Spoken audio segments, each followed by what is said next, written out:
Meu irmão, minha irmã, paz e bem para você.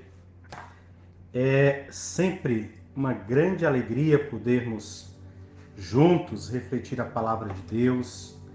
E hoje, dia 4 de agosto, mês vocacional, mês que nós rezamos pelas vocações. E esta primeira semana nós rezamos pelas vocações ordenadas, os diáconos, os padres e os bispos. E hoje nós fazemos memória de algumas datas comemorativas. Hoje é o dia da campanha educativa de combate ao câncer. E também lembramos a morte na data de hoje, em 1849, de Anita Garibaldi, heroína brasileira que lutou pela libertação do Brasil no Uruguai e na Itália. Então também hoje é dia de São João Maria Vianney, o cura d'Ares, o padroeiro dos padres. Então vamos conhecer um pouco da história de São João Maria Vianney. Ele nasceu em Lyon, numa família de agricultores, em 1786. E apesar das dificuldades originadas de uma formação escolar básica deficiente, João Maria foi ordenado presbítero em 1815. No início de seu ministério, atuou perto de Lyon, como vigário em uma paróquia. Com todas as suas forças, ele foi ajudado pelo seu pároco com todas as suas forças. E durante aquele período formativo inicial, enfrentou todos os reveses. Daí foi mandado a Arles, uma cidadezinha de menos de 300 habitantes, onde João Maria entregou-se à evangelização pelo testemunho da bondade e da caridade. Celebrava a Eucaristia, pregava, confessava. Aos poucos, mesmo julgando-se incapaz e despreparado, foi atraindo multidões. Morreu em 1859. O corpo ficou exposto durante 10 dias e 10 noites para a última homenagem daqueles que o cura d'Ares havia acolhido e atendido. Pio XI o canonizou em 1925 e o apontou como modelo do clero paroquial. A arte não reduzia a figura de São João Maria Vianney ao exemplo, ainda que admirável, da espiritualidade devocionista do século XIX.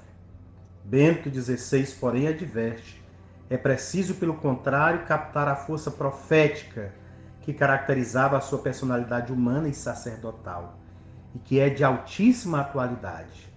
Há 150 anos da morte, o testemunho do santo cura d'Ares continua a ser um válido ensinamento para os padres e para todos nós. E finaliza então o Papa Bento XVI. Imitando, os padres devem cultivar e fazer crescer dia após dia uma íntima união pessoal com Cristo. E devem ensinar a todos esta união, esta amizade íntima com Cristo. Só os enamorados de Cristo podem tocar o coração das pessoas e abri-las ao amor misericordioso do Senhor. Então, tendo escutado um pouco sobre a história de São João Maria Vianney, o cura d'Ares, vamos escutar o Evangelho de hoje de São Mateus, capítulo 15, os versículos do 1 ao 2 e depois do 10 ao 14, que diz: Naquele tempo, alguns fariseus e mestres da lei, vindo de Jerusalém, aproximaram-se de Jesus e perguntaram: Por que os teus discípulos não observam a tradição dos antigos? Pois não lavam as mãos quando comem o pão. Jesus chamou a multidão para perto de si e disse: Escutai e compreendei. Não é o que entra pela boca que torna a pessoa impura, mas o que sai da boca. Isso que torna a pessoa impura. Então os discípulos se aproximaram e disseram a Jesus: Sabes que os fariseus ficaram escandalizados ao ouvir as tuas palavras? Jesus respondeu: Toda palavra que foi plantada pelo meu Pai Celeste será arrancada. Deixai-os, são cegos guiando os cegos. Ora, se um cego guia outro cego, os dois cairão no buraco. Palavra da salvação, glória a vós, Senhor. Vamos, tendo escutado este evangelho de hoje, com palavras tão duras, mas ao mesmo tempo tão atuais para o nosso momento, vamos refletir e partilhar um pouco daquilo que para nós deve ser ensinamento para a nossa vida. O Evangelho de hoje aborda-se temas fundamentais de toda religião: a tradição, o lícito e o ilícito, o bem e o mal. O ser humano não deve inventar tudo cada vez que se depara com uma situação, mas vive de tradição. Tradição vem de tradere, do latim, que quer dizer transmitir. É aquilo que recebemos, trocamos com os outros e passamos adiante. Enquanto os animais são regidos pelos instintos, nós somos regidos pelo coração, pelos desejos e pela tradição. Vivemos de recordação, aquilo que guardamos dentro do coração. A memória recebida e guardada nos abre ao futuro e nos sugere o que fazer aqui e agora. Temos mandamentos e proibições que são frutos de experiências anteriores. Essas experiências nos fornecem horizontes comuns sobre o que fazer, o que deixar de fazer e o que não fazer para alcançar a promessa de felicidade que nos mantém vivos. O ser humano, diferentemente dos animais, que são natureza, o ser humano é cultura, cultiva a terra, as relações, a existência. Não precisa sempre de novo descobrir ou inventar o que deve fazer. Encontra respostas, ou ao menos pistas da cultura, na memória, na tradição. Todo o problema está em entendê-la e usá-la. Alguns engessam a tradição, são os tradicionalistas. Conhecem a tradição, mas desconhecem a sua alma, o seu sentido. Outros rejeitam a tradição, são os progressistas. Querem o futuro, mas esquecem que o futuro tem que fazer as contas com o presente e com o passado. As perguntas fundamentais da vida humana, o puro e o impuro, o permitido e o proibido, o bem e o mal, a felicidade e a infelicidade, não dependem, em última análise, da tradição ou de regras fixas que classificam coisas e ações, mas do próprio coração. Tudo é bom à medida em que é vivido com o coração puro. Tudo é puro para os puros, tudo é impuro para os impuros. O coração puro enxerga Deus e os filhos de Deus. Liberto do egoísmo, reproduz a bondade de Deus, produzindo bons frutos. Um coração impuro, estando longe de Deus e dos filhos de Deus, produz obras de morte. O bem brota de um coração vivificado pelo Espírito de Deus, que é amor, respeito e comunhão. O mal é a expressão de um coração dominado pelo espírito imundo, egoísta e opressor. Estas questões não afetam só o mundo religioso, como podemos algumas vezes pensar ou erroneamente concluir. Não apenas o âmbito religioso, mas também a vida civil. Também a vida civil vive de tradições e ritos, de mandamentos e proibições.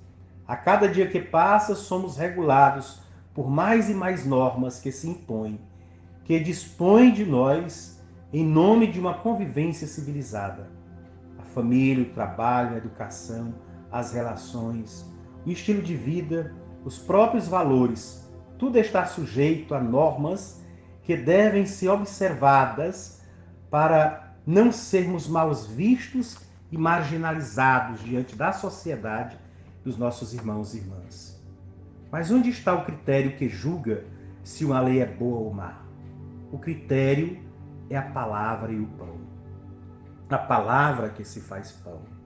O critério é Jesus, que é palavra e se fez pão. A pergunta que deve ser feita diante da lei é sempre a mesma. Ajuda a amar os irmãos e as irmãs? Produz bons frutos? É boa para todos ou só para alguns? Falamos de palavra e pão porque o ser humano não é só sentido expresso nas palavras, mas também comida simbolizada no pão. O ser humano é o que come e de que modo come. O que comemos pode ser o que somos. Com que coração, com que sentido, com que espírito comemos? Comemos de acordo com a tradição que Jesus nos deixou, o amor, ou de acordo com as tradições que matam e escravizam? Somos pão repartido ou pão acumulado? Estamos sintonizados com Jesus? Somos Jesus, pão e palavra? Ou estamos sintonizados com o mundo e as coisas do mundo? Por isso, mais do que nos preocuparmos com ideologias que não nos fazem melhores e nem nos aproximam de Deus, porque nos afastam dos irmãos, nos preocupemos com aquilo que nós podemos fazer que nos aproxima dos nossos irmãos. Por isso, aproveitemos essa oportunidade para louvar e bendizer a Deus por mais um dia, pelas dificuldades que vamos enfrentar durante esse dia, que vão nos fazer, ao final do dia, mais fortes, mais inteligentes, mais serenos, mais pacientes, mais capazes. Louvemos a Deus pelas pessoas que, apesar das nossas limitações, se fazem amigos e irmãos e estão ao nosso lado. Estes que, porque nos amam, nos ensinam a nos amarmos e amarmos também a eles. Louvemos a Deus pela oportunidade de partilhar a palavra. Por isso eu lhe peço, meu irmão, minha irmã, que você divulgue este áudio da partilha da palavra de Deus com seus contatos, motive as pessoas a escutar, a se inscrever neste canal de comunicação da nossa paróquia. E você, o nosso obrigado por você escutar, colha um pouco do que nós, por meio da palavra, fizemos chegar até o seu coração. Busque viver de forma agradecida, olhando as pessoas como quem tem um coração puro. E assim você verá a pureza, a bondade e o amor nas pessoas. Fique em paz, que Deus te abençoe e que seu dia seja de paz.